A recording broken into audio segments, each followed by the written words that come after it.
Hey there, Facebook. Clicking the invite button and sharing this out, and I hope you will too.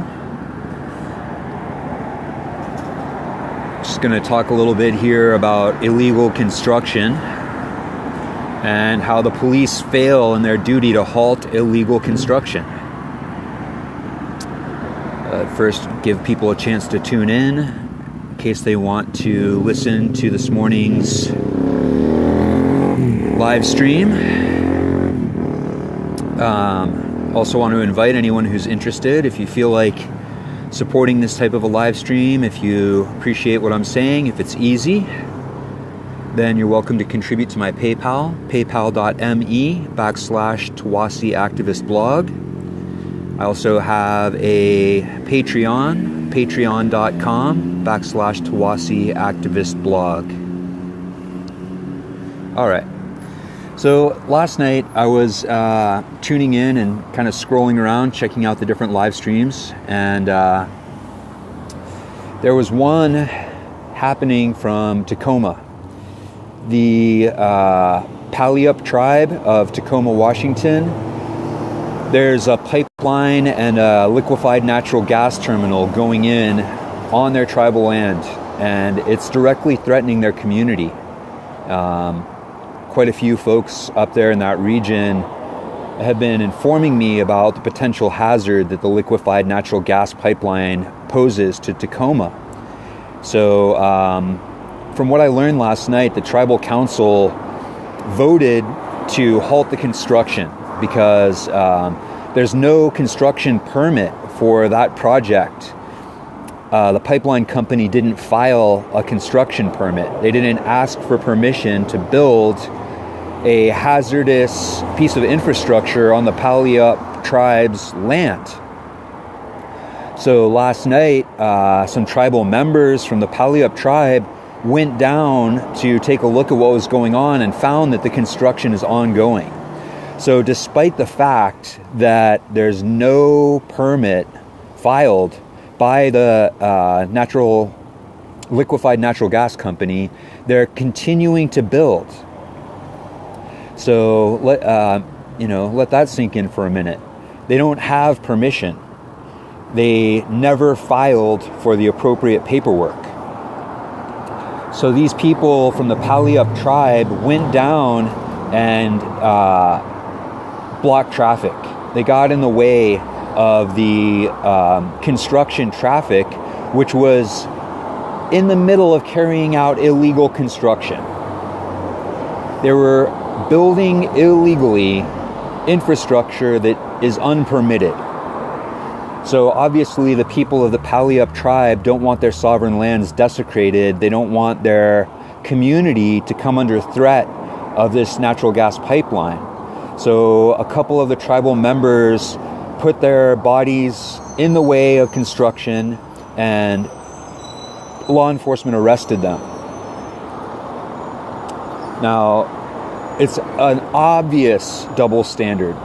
That's among the clearest double standards to date, where the construction company does not have a permit and is building illegally. Their construction is illegal. They do not have a permit. The law enforcement officers are actually obligated to halt that construction. It's part of their job. If there's no permit for the construction, it's the police officer's duty to halt that construction. But they did not stand in the way of construction and instead arrested the people who were attempting to halt the construction. Now, this is the exact same thing that happened at Standing Rock. At Standing Rock, the pipeline company did not have the appropriate permits. They were not building a legitimate infrastructure. They were violating the federal, state, and local laws by building that pipeline infrastructure.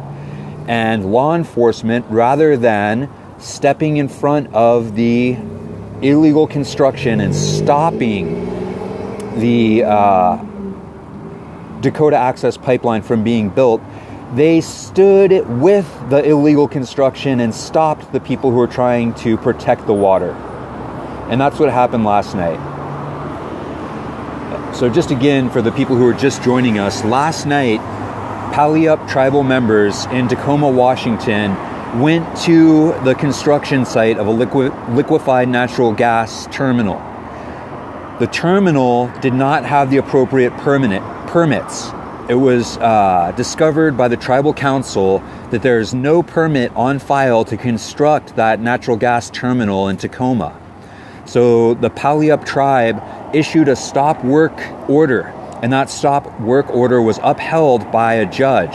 So it was a legitimate, legal, binding order to stop construction of the liquid natural gas terminal in Tacoma. However, law enforcement, rather than enforcing that stop work order and stopping the construction of that gas terminal, arrested the tribal members who were calling on them to do their job. And to me, it's becoming less and less shocking. However, it's a perfect example of fascism.